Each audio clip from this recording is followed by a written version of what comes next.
सभी शिक्षक बंधुओं एवं प्रिय छात्र छात्राओं, पिछले सेशंस में हमने बायोटेक्नोलॉजी से संबंधित कई सारी बातें पढ़ी। आज हम लोग देखेंगे कि किसी डीएनए को किसी होस्ट सेल में अंदर प्रवेश कैसे कराया जाता है। How insertion of recombinant DNA is made into the host cell.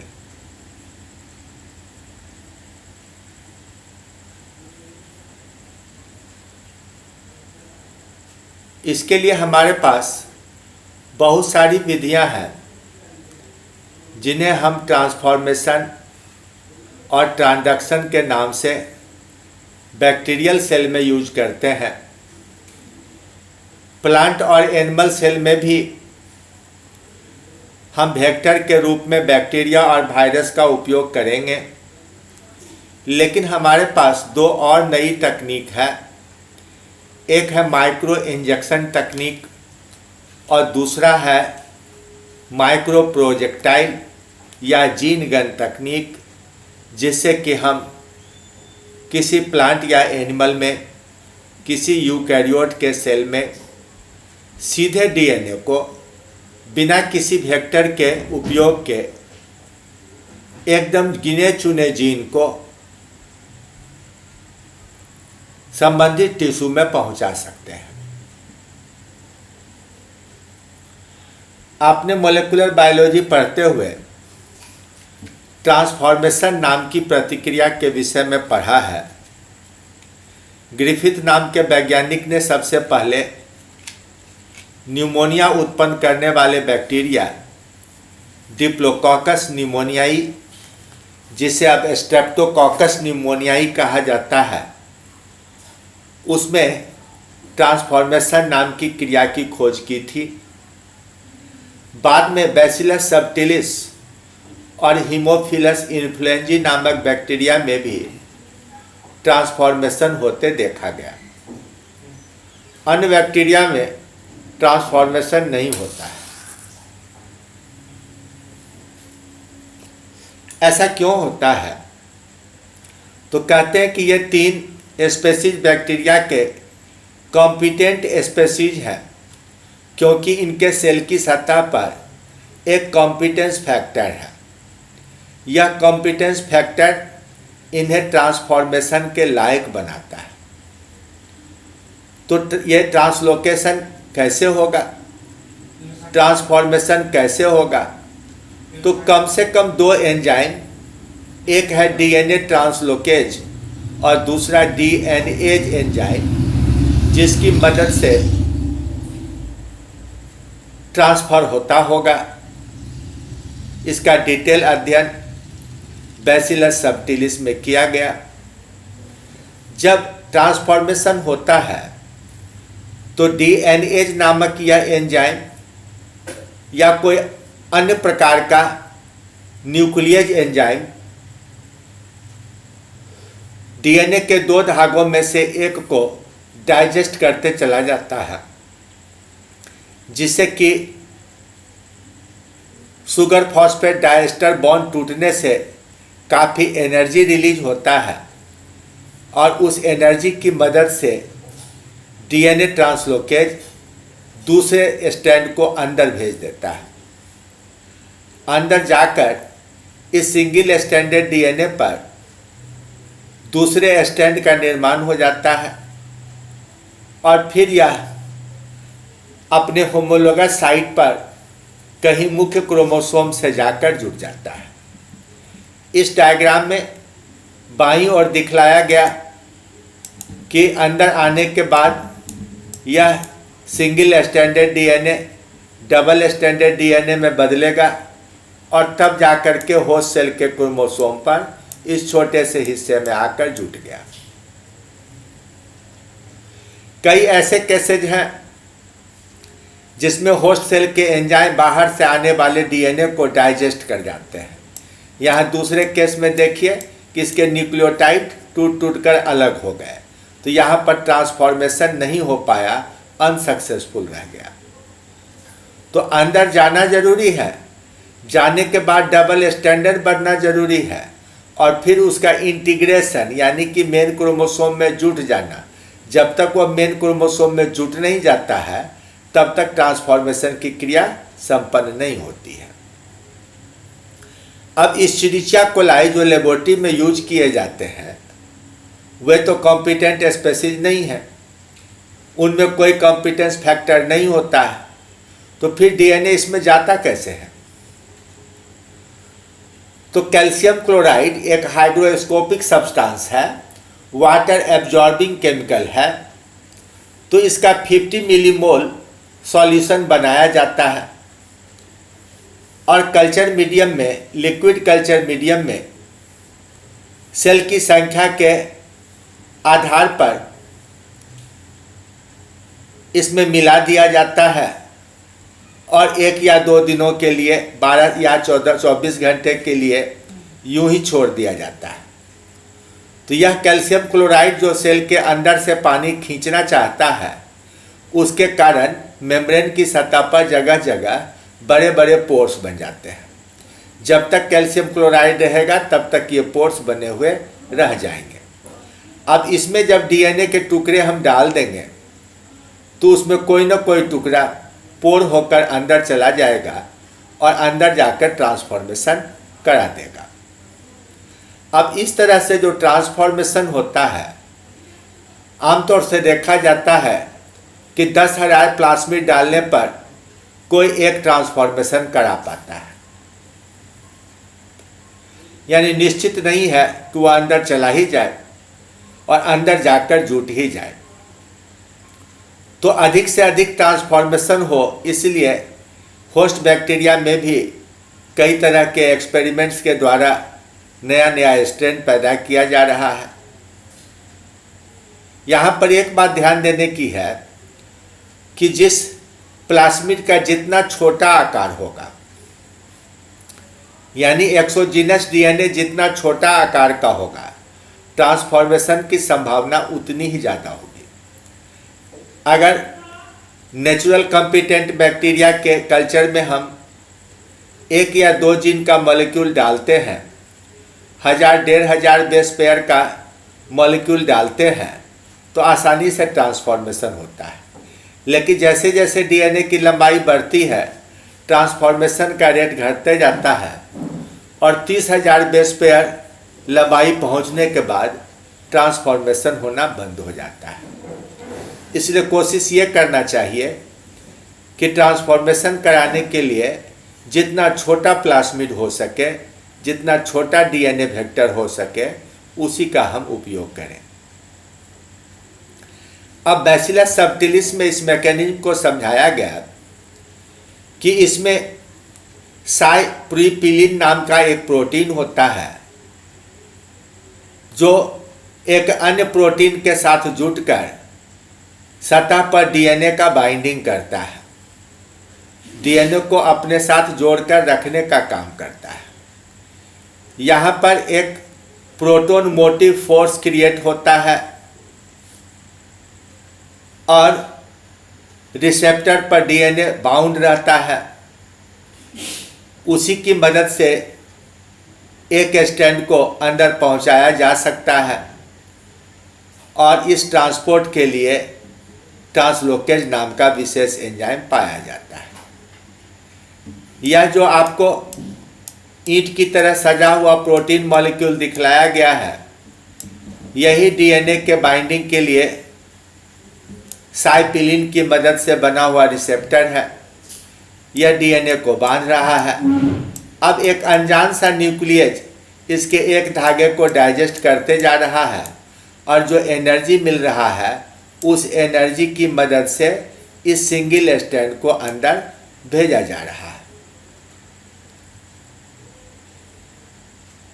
अब अंदर आने के बाद सिंगल स्ट्रैंड बाइंडिंग प्रोटीन और रेक ए प्रोटीन तथा एंजाइम्स की मदद से दूसरे स्ट्रैंड का भी निर्माण करा लिया जाता है, यानी जैसा बाहर से आने वाला डीएनए था उसका कॉम्प्लीमेंट्री बना लिया जाता है।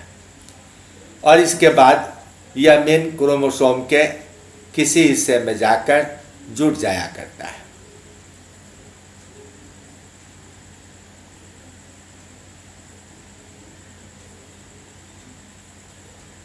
यहाँ पर हेलिकेज और डीएनए ट्रांसलोकेज एंजाइम अंदर ले जाने में मदद करते हैं। अंदर आने के बाद रेक ए प्रोटीन और सिंगल स्ट्रैंड बाइंडिंग प्रोटीन इनके रिप्लिकेशन का प्रारंभ करता है और रिप्लिकेशन पूरा होने के बाद संयोग से यह मेन क्रोमोसोम के किसी हिस्से में जाकर जुटता है। यहाँ संयोग की बात इसलिए कहना जरूरी है क्योंकि सामान्य प्लाज्मिड वेक्टर में जोड़ने वाला कोई विशेष तरह का फैक्टर नहीं पाया जाता है। यह विशेष फैक्टर ट्रांसडक्शन में आपको मिलेगा। ट्रांसडक्शन क्या है? तो वायरल प्रोटीन कोट के अंदर अगर हम अपने किसी चुने हुए जीन को डाल देते हैं, यहां पर एक बात ध्यान देना है कि प्लाज्मिड में जितना बड़ा जीन हम डाल सकते हैं उससे कई गुना बड़ा जीन हम वायरस के प्रोटीन कोट के अंदर डाल सकते हैं। तो लैम्डा फाज नाम का एक वायरस है जिसकी अपनी विशेषता है कि जब वह किसी बैक्टीरिया में घुसता है तो अपने डीएनए को बैक्टीरिया के डीएनए में जाकर जोड़ देता है।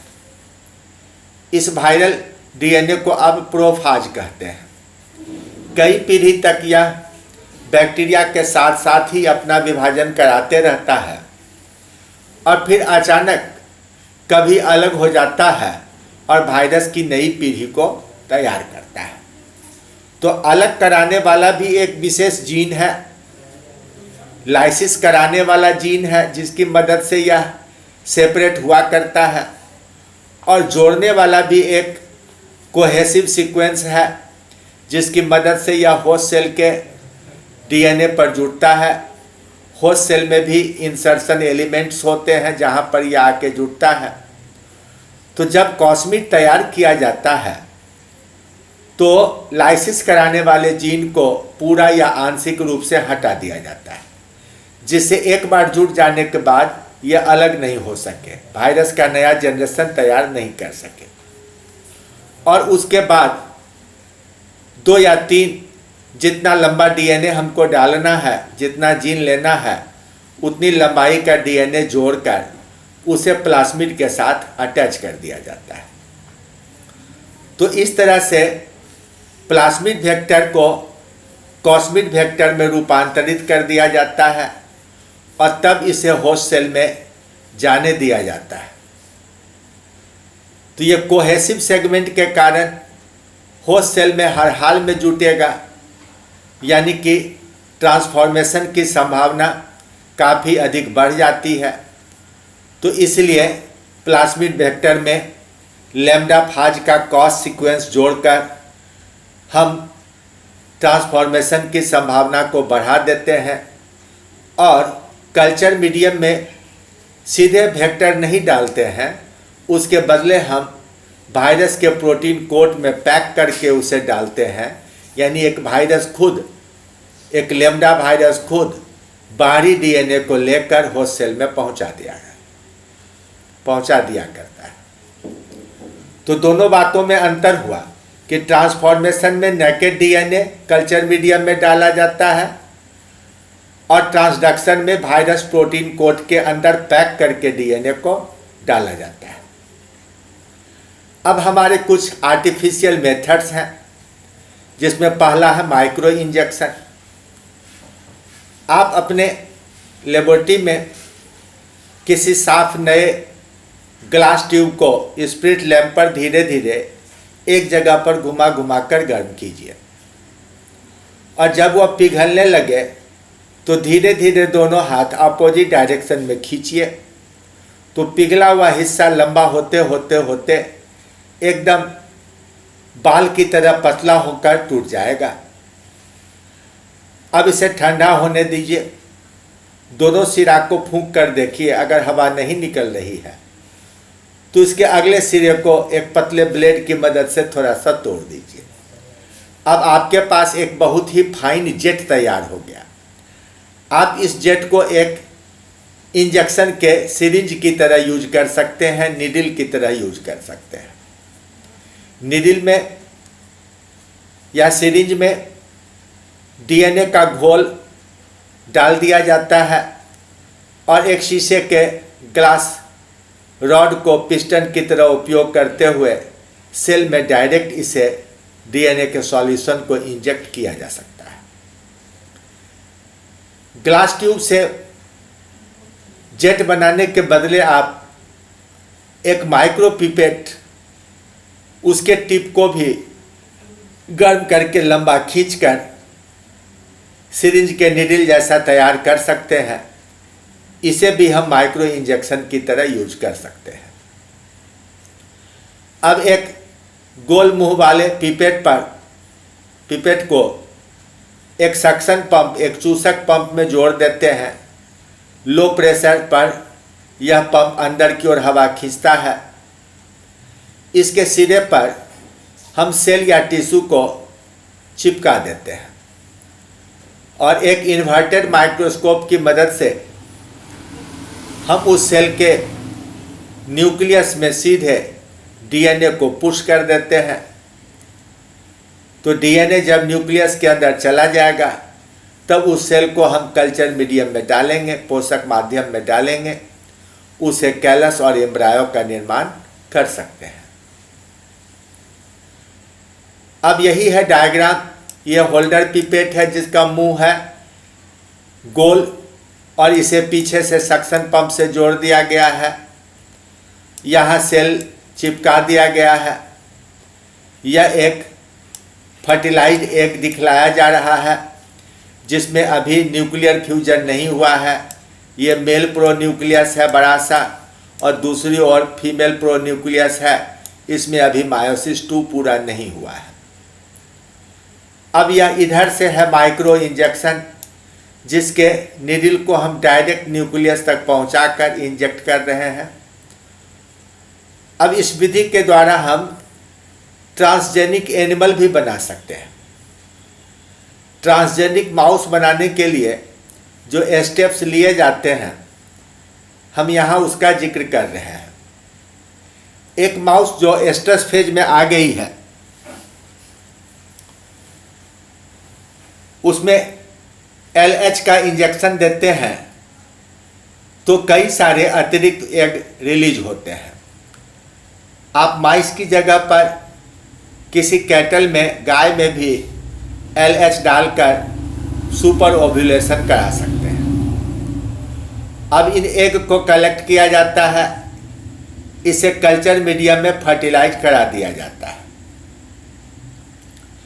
फर्टिलाइजेशन के बाद मेल प्रोन्यूक्लियस में माइक्रो इंजेक्शन के द्वारा डीएनए डाल दिया जाता है और उसे 24 घंटे के लिए इंक्यूबेशन पीरियड में छोड़ दिया जाता है। 24 घंटे के बाद एक स्यूडो प्रेग्नेंट फीमेल में इस जायगोट को ट्रांसफर कर दिया जाता है। यह स्यूडो प्रेग्नेंट किसी भासेक्टोमाइज्ड मेल के साथ प्रीवियस नाइट में इंसेमाइनेटेड कराई गई है तो उसे भ्रम होता है इंसेमाइनेशन का, तो बिहेवियर उसका प्रेग्नेंट जैसा हो जाता है, यानी वह बाहर से पहुंचाए जाने पर जायगोट को रिसीव करने के लिए तैयार है।